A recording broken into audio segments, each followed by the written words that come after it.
Culto, um quarto de hora, 15 minutos de palavra, 15 minutos de oração, 15 minutos de louvor, 15 minutos de ações de graças, um quarto da palavra.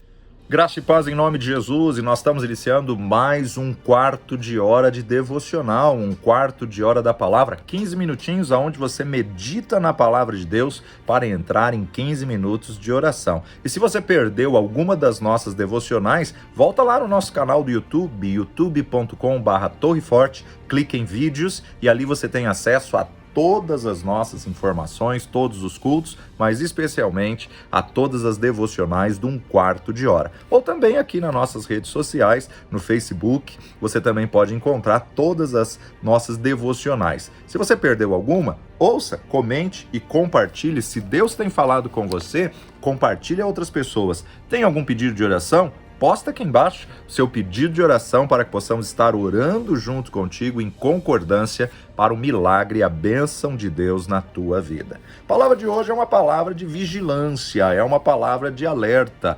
8 vezes na Bíblia, Deus ordena: tenham cuidado. 8 vezes, tenham cuidado. Olha só, Êxodo capítulo 19, versículo 12. Êxodo 19, 12. E marcarás limites ao povo em redor, dizendo: guardai-vos que não subais ao monte, nem toqueis o seu termo, todo aquele que tocar no monte, certamente morrerá.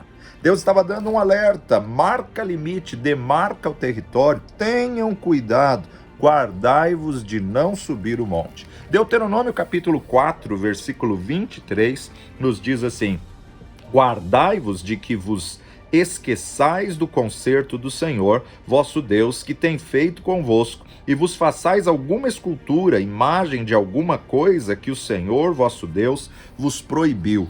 Tenha cuidado de não fazer imagem de escultura ou fazer alguma coisa que o Senhor proibiu. Deuteronômio capítulo 11, versículo 16, guardai-vos que o vosso coração não se engane, e vos desvieis e sirvais a outros deuses e vos inclineis perante eles. Ou seja, tenham cuidado de não deixar que o seu coração se incline para desagradar a Deus ou servir a outros deuses. Jeremias capítulo 17, versículo 21. Jeremias 17, 21, assim diz o Senhor: guardai a vossa alma e não tragais cargas no dia de sábado e nem as introduzais pelas portas de Jerusalém. Lucas capítulo 17, versículo 3. Evangelho segundo Lucas, capítulo 17, versículo 3. Olhai por vós mesmos, e se teu irmão pecar contra ti, repreende-o, e se ele se arrepender, perdoa-lhe. Lucas capítulo 21, verso 34, 21, 34. Olhai por vós, para que não aconteça que o vosso coração se carregue de glutonaria, de embriaguez e de cuidados da vida, e venha sobre vós de improviso aquele dia. Atos dos Apóstolos, capítulo 5, versículo 35. Atos 5, 35, nos diz assim: e disse-lhes: varões israelitas, acautelai-vos a respeito do que haveis de fazer a estes homens. E por fim, Atos capítulo 20, verso 28, olhai por vós, pois, e por todo o rebanho sobre que o Espírito Santo vos constituiu bispos, para apacentardes a igreja de Deus, que ele resgatou com seu próprio sangue. 2 dessas ordens foram dadas pelo próprio Senhor Jesus Cristo. Um alerta de vigilância, tomar cuidado, é uma ação básica do lugar secreto. A oração, ela é a calibração constante da alma. Ela é um estilo de vida de parar por um momento e adquirir estoque espiritual puro. Isso não é paranoia espiritual, mas a prática de alguém que tem um temor saudável em relação a Deus e um sublime desejo de alcançar níveis altos de intimidade gloriosa com Ele. O autêntico cristão está constantemente testando seu fervor espiritual, a vigilância, a fidelidade, a pureza, o amor, a obediência e o crescimento na graça. É no lugar secreto que o meu espírito pergunta. Salmo 77, versículo 6. Salmo 77, 6. De noite chamei à lembrança o meu cântico, meditei em meu coração e o meu espírito investigou. Rejeitará o Senhor para sempre e não tornará a ser favorável? Ou seja, o salmista está declarando: anseio muito agradar a Deus e conhecer a sua vontade. Por isso, meu espírito pergunta ao meu coração se há algo em mim de que eu precise me arrepender. Eu não quero que exista nada em minha vida que atrapalhe o meu relacionamento com Deus ou os meus propósitos diante de Deus. Na verdade, os propósitos dele para nós são maiores do que os nossos diante dele. Então, eu me sinto como se estivesse peneirando ouro. Os achados são poucos e não tão significativos quanto desejável, mas de valor. Transforme-se numa pessoa que se arrepende facilmente. A única forma de se aproximar de Deus é através do arrependimento. Se o seu orgulho for um empecilho, supere-o. Você é um miserável, um homem humano, falho. Você precisa tanto da misericórdia de Deus que chega a ser assustador. Entenda isso e passe a dominar a arte do arrependimento. Domine o seu pecado da pior forma possível, humilhe-se diante da presença de Deus, coloque o seu rosto no pó, em quebrantamento, em humilhação. Nós temos que ter a consciência que vivemos abaixo da glória de Deus. Temos que estar vivendo na dimensão da glória. Isaías capítulo 55, versículo 9, o profeta vai nos dizer: porque assim como os céus são mais altos do que a terra, assim são os meus caminhos mais altos do que os vossos caminhos, e os meus pensamentos mais altos do que os vossos pensamentos. Se formos terrenos em nossa perspectiva, não teremos consciência da dimensão da glória em que Jesus vivia. Precisamos nos arrepender constantemente. O arrependimento imediato abre o canal para a comunhão íntima com Deus. Quando você estiver no lugar secreto, seja rápido em confessar a sua incredulidade e dureza de coração. Não espere Deus lhe falar sobre isso. Concorde com Ele rapidamente. Quando eu falo de arrependimento aqui, eu não estou falando de arrependimento de pecados explícitos como a mentira, a fornicação, o roubo, a maledicência ou até mesmo a pornografia, o ódio, a bebedeira ou a avareza. Esses pecados são muito óbvios, que você nem mesmo precisa de convencimento do Espírito Santo para saber e entender que está em desobediência. Agora, a palavra de Deus é bem clara em relação a esses pecados, mas a sinceridade e a consciência limpa, elas não podem existir até termos conseguido lidar com esses tipos de pecado externo. Então, o arrependimento, eu estou falando sobre arrependimento das nossas iniquidades. As iniquidades são as falhas ocultas que não vemos, o resíduo mal da nossa natureza decaída que descolore o tecido dos nossos pensamentos, motivações, sentimentos, respostas e desejos.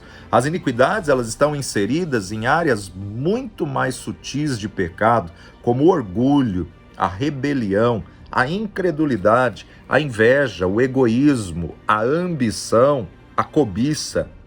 Cada um de nós temos porções de iniquidade, de transgressão, e precisamos da ajuda de Deus para enxergá-los. Não podemos nos arrepender de algo que não temos consciência. Então, o Espírito Santo de Deus nos ajudará a enxergar aquilo que não agrada a Deus. Deus tem muitas maneiras de fazer com que as nossas iniquidades venham à tona. E essas maneiras são resumidas sobre a metáfora bíblica do fogo. Como Deus usa o fogo para fazer com que as nossas iniquidades sejam visíveis e sejam expostas. Segundo Timóteo, capítulo 2, versículo 19, segundo Timóteo 2, 19 a 21, Paulo diz assim: todavia, o fundamento de Deus fica firme, tendo este selo: o Senhor conhece os que são seus, e qualquer que profere o nome de Cristo, aparte-se da iniquidade. Ora, Numa grande casa não somente há vasos de ouro e de prata, mas também de pau e de barro, uns para a honra, outros, porém, para a desonra. De sorte que, se alguém se purificar destas coisas, será vaso para a honra, santificado, idôneo para o uso do Senhor, preparado para toda boa obra. Foge também dos desejos da mocidade, segue a justiça, a fé, o amor e a paz com os que, com coração puro, invocam ao Senhor. E rejeita as questões loucas e sem instruções, sabendo que produzem contendas. E ao servo do Senhor não convém contender, mas sim ser manso para com todos, apto para ensinar, sofredor, instruindo com mansidão os que resistem, a ver se porventura Deus lhes dará arrependimento para conhecerem a verdade e tornarem a despertar, desprendendo-se dos laços do diabo, em cuja vontade estão presos. Paulo está dizendo a Timóteo e nos ensinando que há muitos que estão com laços com Satanás, com a vontade presa em laços malignos. Paulo está dizendo que a vida cristã é alicerçada em duas realidades poderosas. Somos conhecidos por Cristo e nos afastamos da iniquidade quando a vemos. Quando você estiver no lugar secreto, meditando na palavra de Deus, Deus usará o fogo das circunstâncias, combinado com o fogo da sua palavra, para revelar as falhas ocultas. Quando contemplação, a perfeição e a beleza de Deus vem sobre a sua mente, repentinamente se verá sobre uma nova luz completamente nova. Você perceberá a aceitação incondicional de Deus, a despeito de suas fraquezas, mas também o firme compromisso em moldá-lo à imagem e semelhança de Cristo. Nesse momento, você estará diante de uma oportunidade maravilhosa, o momento de se arrepender rapidamente. Arrependimento torna a oportunidade de se afastar das coisas que estão atrapalhando o amor e, como tal, se torna o catalisador de uma maior e mais profunda intimidade do que aquele que conhecemos até este ponto com Deus. Quando nos arrependemos rapidamente dessas coisas que a palavra de Deus está revelando, experimentamos o prazer do Pai de uma maneira palpável. A luz de seu semblante tocando nossos corações faz com que sintamos realmente o seu deleite em nossa reação. Assim que nos arrependemos das iniquidades, é que o fogo traz à tona, estamos efetivamente comprando o ouro refinado pelo fogo. Assim como Jesus mesmo instruiu a igreja no Apocalipse capítulo 3, versículo 18. Aconselho-te que de mim compres ouro provado no fogo, para que te enriqueças, e vestes brancas para que te vistas, e não apareça a vergonha da tua nudez, e que unjas os olhos com colírio para que vejas.